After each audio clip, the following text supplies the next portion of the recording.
Which of following conditions are satisfied when a cell reaction in the electrochemical cell is spontaneous?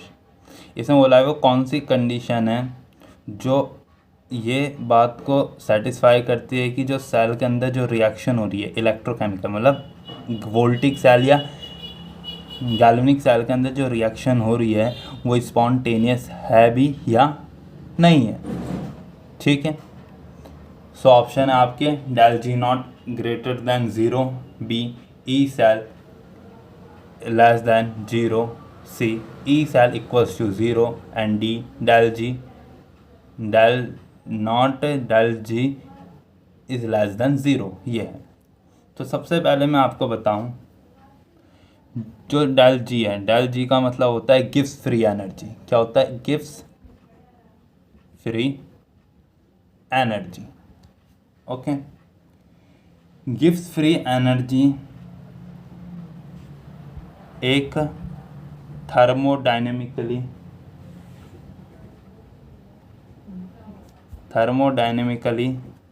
Spontaneous criteria, मतलब कोई reaction spontaneous है या नहीं है उसे चेक करने का एक क्राइटेरिया हमारा क्या है? गिव्स फ्री एनर्जी होती है।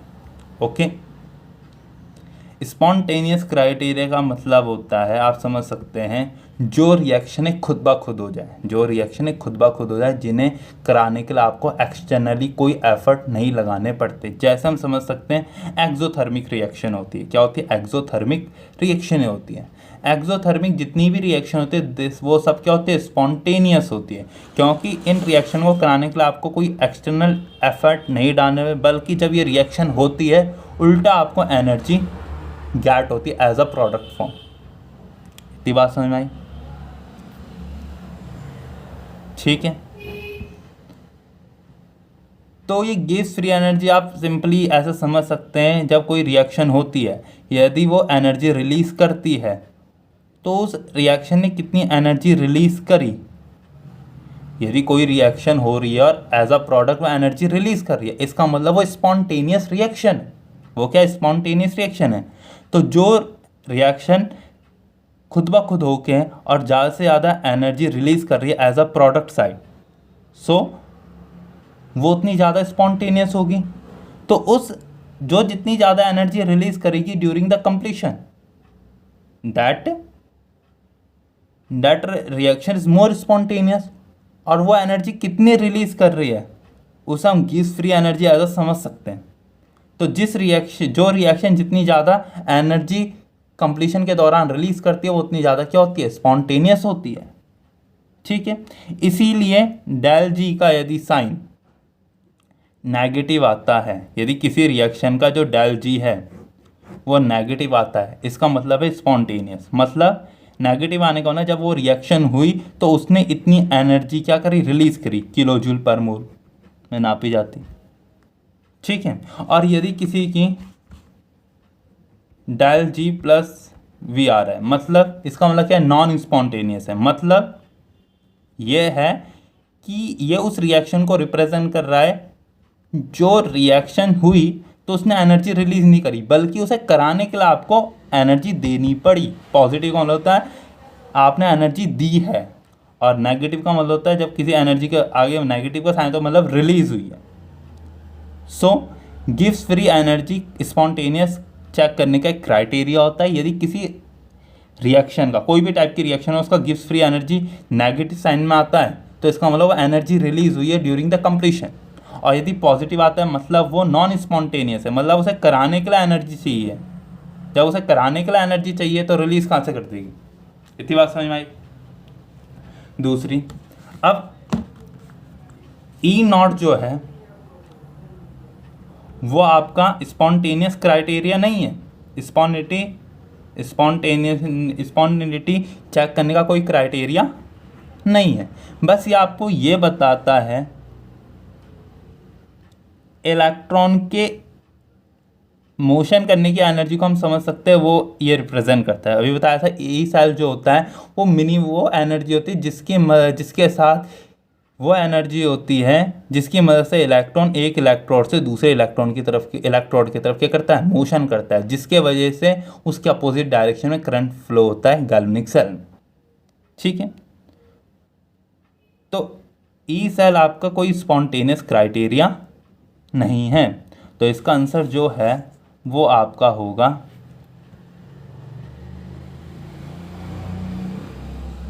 डी। इतनी बात समझ में आई? ओके,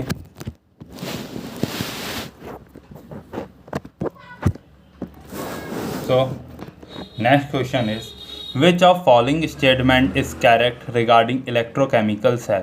इसमें से कौन सी स्टेटमेंट है जो इलेक्ट्रोकेमिकल सेल के लिए सही है? पहली, cell potential is a extensive property.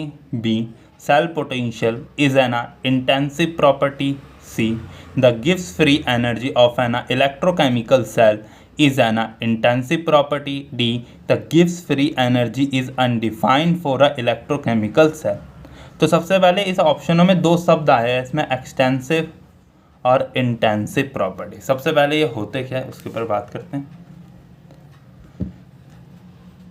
दो तरह की प्रॉपर्टी होती है, एक हम बोलते हैं एक्सटेंसिव,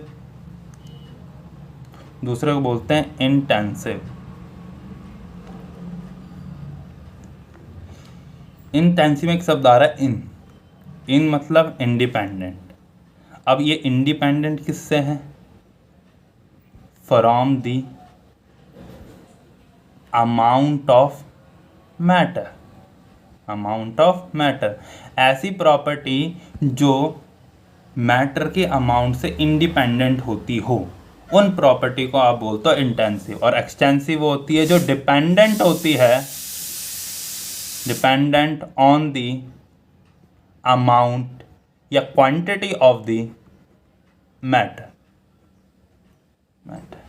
जैसे इसके बहुत सारे क्वेश्चन पूछे जाते हैं, बताइए एक्सटेंसिव कौन है, इंटेंसिव कौन है। जेईई में इनमें बहुत पूछे जाते हैं इससे रिलेटेड क्वेश्चन। जैसे अब एग्जांपल देखिए, ऐसी प्रॉपर्टी जो मैटर में डिपेंड करती है, जैसे वेट।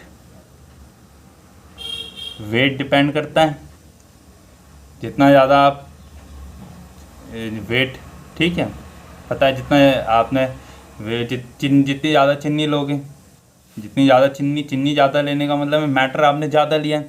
तो मैटर जब आपने शुगर के क्रिस्टल मैटर ज़्यादा चीनी लेने का मतलब है जब आपने क्रिस्टल जो चीनी के वो ज़्यादा लिए, तो जब ज़्यादा लिए तो वेट भी उनका क्या होगा, ज़्यादा आएगा। तो मास मैटर की क्वांटिटी या अमाउंट पे डिपेंड कर रही है। हाँ, तो वेट एक्सटेंसिव प्रॉपर्टी। सेकंड, मास एक्सटेंसिव प्रॉपर्टी होता है। तीसरा, वेट हो गया, मास हो गया। मोल तो यूनिटी होती है क्वांटिटीज़ की, ठीक है। मोलर मास ये भी क्या है, मैटर में डिपेंड करती है। वॉल्यूम, जितना ज़्यादा आप पानी लोगे एक बोतल में, वो उतना ज़्यादा, जितने आपके पास 5 लीटर का कोई बीकर है, ठीक है। आपने जब 1 लीटर पानी भरा इसमें, तो इसने थोड़ा सा ही वॉल्यूम ऑक्यूपाई किया। जब आप ज़्यादा 3 लीटर भरोगे पानी इसके अंदर, तो ज़्यादा वॉल्यूम ऑक्यूपाई करेगा। तो लीटर के बढ़ने का, लीटर का मतलब है मैटर की क्वांटिटी बढ़ रही है, और मैटर की क्वांटिटी बढ़ रही है तो वॉल्यूम भी इन्फ्लुएंस हो रहा है। सो वॉल्यूम भी ये हो गया, ठीक है। इतनी बात समझ में आई? ये सब एक्सटेंसिव प्रॉपर्टी है। और इसी में आपकी आता है कौन, आता आपका गिव्स फ्री एनर्जी भी आपकी क्या होती है, एक्सटेंसिव प्रॉपर्टी होती है। गिव्स फ्री एनर्जी आपकी भी एक्सटेंसिव प्रॉपर्टी है। अब इंटेंसिव कौन होती है? जैसे टेम्परेचर का मैटर से कोई लेना देना नहीं होता है, क्योंकि टेम्परेचर क्या है, वो हीट एनर्जी को नापने का एक तरीका है। टेम्परेचर की जो डेफिनेशन पढ़ी होगी ओल्ड क्लासेस में, वो है था degree of a hotness and a coldness. मतलब टेम्परेचर किसका मेज़र करता है, हीट एनर्जी का मेज़र करता है। और हीट एनर्जी का कोई लेना देना नहीं होता मैटर से। पहली बात समझ में आई। दूसरा, बॉइलिंग पॉइंट। पानी आप 10 लीटर लो या 2 लीटर लो, वो बॉयल तो 100 डिग्री सेंटीग्रेड में ही होता है, उसका मैटर से कोई लेना देना नहीं है। ऐसी फ्रीजिंग पॉइंट, पानी कब फ्रीज होता है? 0 डिग्री सेल्सियस। आप 10 लीटर पानी लो या 8 लीटर पानी लो, वो 0 डिग्री टेम्परेचर में ही फ्रीज अप होगा। चौथा, डेंसिटी। डेंसिटी कैसे हो गया? एक बात आपको ये भी ध्यान रखनी है, जो डेंसिटी का फॉर्मूला होता है मास अपॉन वॉल्यूम।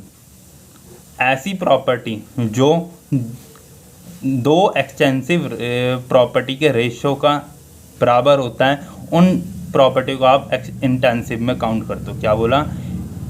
ऐसी इंटेंसिव प्रॉपर्टी जो दो एक्सटेंसिव प्रॉपर्टी के रेशियो के बराबर होती है, वो भी इंटेंसिव होती है। ठीक है, ओके। ये इसी में आता आपका ई सेल। ई सेल भी आपका क्या है? इंटेंसिव, उसका मैटर से कोई लेना देना नहीं होता है। सो इतनी बात समझ में आई। तो इसका आंसर जो होगा, जो करेक्ट आंसर है, वो आपका करेक्ट आंसर, इसमें करेक्ट आंसर क्या है? तो देखिए, cell potential is extensive property. No, ये मास में डिपेंड करती है, मैटर में डिपेंड नहीं करती, नहीं है, ये मैटर की क्वांटिटी डिपेंड नहीं करती है। B, cell potential is intensive. Intensive property जो इंडिपेंडेंट होती है क्वांटिटी ऑफ मैटर। हाँ, ये बात सही है। तीसरा, gives free energy of an electrochemical cell is an intensive property. No, gives free energy तो एक्सटेंसिव प्रॉपर्टी, वो तो मैटर में डिपेंड करती है, ये भी नहीं होगा। और D, gives free energy undefined for the है, आप इलेक्ट्रोकेमिकल सेल के लिए गिव्स फ्री एनर्जी डिफाइन नहीं कर सकते, ये बात गलत है। क्योंकि गिव्स फ्री एनर्जी का जो फॉर्मूला होता है इलेक्ट्रोकेमिकल सेल के लिए, वो होता है -NF(E)(0 सेल, ये स्टैंडर्ड कंडीशन का है। ठीक है, तो हम तो डिफाइन कर सकते हैं, तो इसका आंसर बी है। इतनी बात समझ में आई।